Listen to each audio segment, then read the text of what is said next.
Hello, good afternoon. Welcome back to another short mini blog, Jasmine blogs. అయితే ఏం లేదండి, స్టడీకి వచ్చేసాను. ఇక్కడైతే నాకు ఒక కామెడీగా అనిపించింది. నేను ఈరోజు నా స్టూడెంట్ది నోటు చెక్ చేస్తునేటప్పుడు మధ్యలో ఒకటి కనిపించింది పేజీ. ఇదైతే నేను చించేసానండి.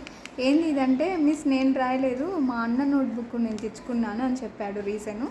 బట్ ఏముందంటే దీంట్లో నేనైతే చింపేసి ఇక్కడ పడేసానండి, అది వేరే విషయం. బట్ చెప్తున్నాను, ఏం రాశానంటే, love is life but lover is not wife అంట. What is this?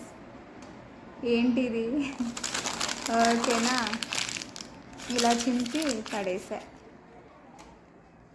కరెంటు కూడా పోయింది, కరెంట్ ఆల్సో పోయింది. చూద్దాం, కరెంట్ పోయింది. అబ్బా, కరెంట్ వేరే పోయింది. ఇప్పుడు పిల్లలతో ఎలా మేనేజ్ చేయాలి? ఇంకా రాలేదు, ఇంకా చాలామంది. సో వెయిట్ చేస్తున్నాం.